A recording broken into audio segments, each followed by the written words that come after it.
મારા ભક્તોને હાથ ફેરવીને સમજાવું છું, દીકરાઓ વિશ્વાસ કરી લો, તમારે જેટલું ભજન ભક્તિ હશે ને જીવનમાં એટલા જ તમે સુખી થવાના છો. નકર હું તો રોજ કહું છું અને દર રવિવાર બોલતી રહીશ કે મારી વાત તમને ગળે ના ઉતરતી હોય તો બે હાથ જોડીને કહું છું કે ખોટો સમય અને ખોટા ભાડા મારા ધોમ પાછળ ના બગાડતા. આ જાહેરમાં બોલવા વાળી એક જ છે, સોલંકી પેઢીની ખુખાર મેલડી. એનું કારણ શું છે? મારા દીકરાને જેમ મળી ને અને મારા દીકરાને જે જ્ઞાન આલી, સમજણ આલી, ભક્તિ આલી ને એ દરેક દીકરાઓને મારા આલવી છે.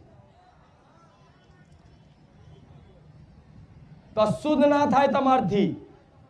મોનું શું તમે મોનું કાઢો છો ને, ભક્તિ જ કરવી પણ ભક્તિ નહીં થતી. પુંદાને કરવું છે પણ સમય નહીં, કોઈ ક્યાં પૈસા નહીં, બધા બોના. આજના કળિયુગના કારા માથાના મોનવી એના બોના એવા કરવું બધું છે પણ હારું સમય નહીં મળતો, મન નહીં લાગતું, આ નહીં થતું. તમારી આત્મા કરવાની તો ઈચ્છા કરે છે, ભક્તિ પુંદાન બધું, પણ કરી નહીં શકતા. કરી શકો છો. એનું કારણ શું છે? ખાસ કારણ, મુખ્ય કારણ એક જ છે કે તમે કોઈ પણ વસ્તુ પૂજા પાઠ હવન કે ગમે તે કરતા, અનુષ્ઠાન કરતા હોય, માતાજીની ઉપાસના કરતા હોય, એના ફળ સ્વરૂપ તમે કંઈક અંદરથી માંગણી ચાહો છો ને એટલે ફળ નહીં મળતું.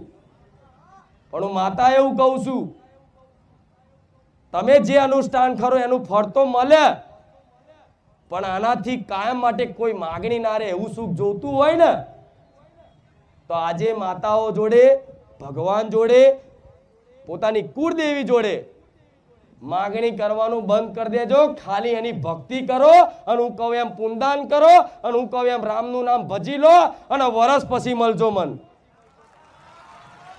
1 વર્ષનો ટાઈમ આલું છું દરેકને, 1 વર્ષનો ટાઈમ આલું છું. આ વાત પકડી હકાતી તો પકડી લેજો. આવતા વર્ષે મને મળજો. જા, મારો દરબાર ખુલ્લો છે.